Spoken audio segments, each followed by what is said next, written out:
आज आपण डाळ तांदळाचा मऊ लुसलुशीत जाळीदार असा ढोकळा इथे बनवला आहे. इथे तुम्ही बघू शकता किती छान असा आपला ढोकळा इथे तयार झालेला आहे. अगदी मऊ लुसलुशीत जाळीदार असा आपला विकतच्या सारखा ढोकळा इथे तयार होतो. इथे बघू शकता की आपल्या ढोकळ्याला किती छान अशी जाळी आलेली आहे आणि आपला ढोकळा किती स्पॉन्जी असा तयार झालेला आहे.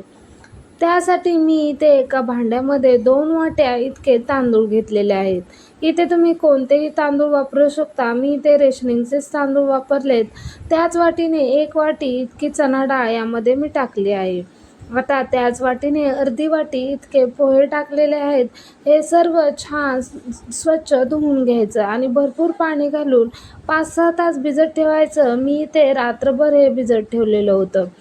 आता इथे सकाळी तुम्ही बघू शकता की आपले छान असे हे डाळ तांदूळ मस्त भिजलेले आहेत. आता हे डाळ तांदूळ आपण एका मिक्सरच्या भांड्यामध्ये काढून घेणार आहोत. इथे आपल्याला अजिबात पाण्याचा जास्तीचा वापर करायचा नाही. गरज लागल्यास अगदी 1-2 चमचेच पाणी इथे वापरायचं आहे. इथे मी 1 इंच आल्याचा तुकडा आणि 1 हिरवी मिरची तुकडे करून टाकली आणि 1 वाटी इतकं दही टाकलं. पाव चमचा हळद, पाव चमचा हिंग, चवीप्रमाणे मीठ आणि 1 चमचाभर इतकी मी यामध्ये साखर टाकलेली आहे आणि मिक्सरला छान असं बारीक फिरवून घेतलेलं आहे. आता इथे आपण उरलेले डाळ तांदूळ देखील याचप्रमाणे मिक्सरला छान बारीक वाटून घेणार आहोत. आता हे वाटलेलं मिश्रण देखील मी आधीच्या मिश्रणामध्ये टाकून घेतलं आणि आता आपण हे सर्व छान असं मिक्स करून घेणार आहोत. नंतर वाटताना आपण फक्त इथे डाळ तांदूळच वाटले आहेत. त्यामध्ये मीठ वगैरे काहीच टाकलेलं नाही. म्हणून इथे आपल्याला हे सर्व मिश्रण छान असे एकदा 2-3 मिनटं मस्त मिक्स करून घ्यायचं आहे. इथे तुम्ही बघू शकता की आपलं या कन्सिस्टन्सीचं मस्त असं हे मिश्रण इथे तयार झालेलं आहे. आता आपण यामध्ये इथे 2 चमचे इतके खाण्याचं तेल यामध्ये टाकणार आहोत.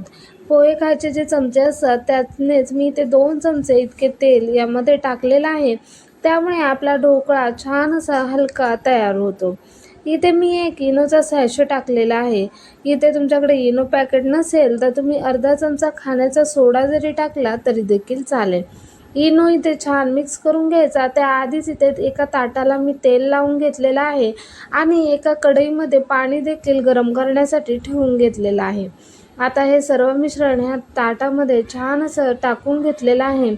इथे तुम्ही बघू शकता सर्व मिश्रण मी एका ताटात काढून घेतलं. इथे आपल्या गॅसवर कढईतलं पाणी देखील गरम झालेलं आहे. आता हे ताट यावर ठेवून घ्यायचं आहे. इथे याच्यावर झाकण ठेवून घेतलं आणि 15 ते 20 मिनटं आपण हा ढोकळा छान वाफवून घेणार आहोत. सुरुवातीला 5-6 मिनटं गॅस आपल्याला इथे मोठाच ठेवायचा आहे आणि नंतर मिडियम गॅसवर छान असा ढोकळा इथे आपल्याला शिजवून घ्यायचा आहे. इथे 15 ते 20 मिनिटांनंतर तुम्ही बघू शकता की मस्त असा आपला इथे ढोकळा तयार झालेला आहे. इथे मध्यभागी मी एक सुरी घालून बघितली. अजिबात सुरीला मिश्रण चिकटत नाही. याचा अर्थ मस्त असा ढोकळा आपला तयार झालेला आहे. इथे आपण ढोकळा पूर्णपणे थंड करून घेणार आहोत. इथे आपल्याला ढोकळा थंड झाल्यानंतरच या ढोकळ्याचे याप्रमाणे हव्या त्या आकारामध्ये इथे आपण तुकडे करून घेणार आहोत. इथे तुम्ही बघू शकता किती छान असा आपला मस्त ढोकळा तयार झालेला आहे. आपल्या ढोकळ्याला किती छान अशी जाळी आलेली आहे. मी ते याप्रमाणे चौकोनी आकारामध्ये याचे तुकडे करून घेतलेले आहेत. तुम्हाला जर इथे दही इनो वापरायचं नसेल तर डाळ तांदूळ वाटल्यानंतर 5-6 तास फर्मेंट करण्यासाठी ठेवायचं आणि त्यानंतर तुम्ही दही इनो न वापरता देखील छान असा ढोकळा तयार करू शकता. इथे तुम्ही बघू शकता किती छान जाळीदार असा आपला ढोकळा इथे मस्त तयार झालेला आहे. इथे मी पाव वाटी पाणी घेतलं आणि त्यामध्ये चमचाभर साखर टाकून घेतली आणि हे पाणी या ढोकळ्यावर टाकून घेतलं.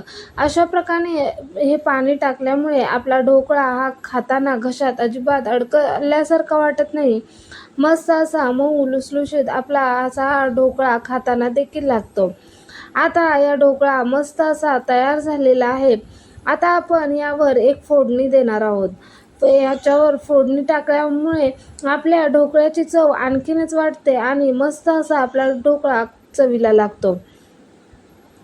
त्यासाठी इथे मी एक फोडणी पात्र घेतलं, त्यामध्ये एक पळीभर तेल छान कडकडीत गरम करून घेतलेलं आहे. आता इथं आपलं तेल छान गरम झालं की त्यामध्ये मी अर्धा चमचा इतकी मोहरी टाकली. मोहरी इथे आपली छान तडतडली आहे. एक हिरव्या मिरचीचे तुकडे केलेले आहेत आणि 5-6 कढीपत्त्याची पानं मी इथे टाकली. आता ही फोडणी आपण या ढोकळ्यावर छान या पद्धतीने पसरवून घेणार आहोत. इथे जर तुम्हाला हा व्हिडिओ आवडला असेल तर व्हिडिओला लाईक करा आणि चॅनेलला सबस्क्राईब करा. इथे तुम्ही बघू शकता की मस्त अशी ही फोडणी या ढोकळ्यावर छान अशी पसरवून घेतलेली आहे. इथे आपला हा मस्त असा ढोकळा खाण्यासाठी तयार झालेला आहे. अगदी घरामध्ये उपलब्ध असलेल्या साहित्यामध्ये आपण हा मस्त असा डाळ तांदळाचा ढोकळा तयार केलेला आहे. इथे आपण रेशनिंगचेच तांदूळ वापरले आहेत, तरी देखील तुम्ही बघू शकता की किती मस्त असा स्पॉन्जी आपला विकतच्या सारखाच मस्त असा ढोकळा आपला इथे तयार झालेला आहे. इथे बघू शकता की आपल्या ढोकळ्याला जाळी देखील किती छान अशी आलेली आहे. इथे आपला ढोकळा खाण्यासाठी तयार आहे.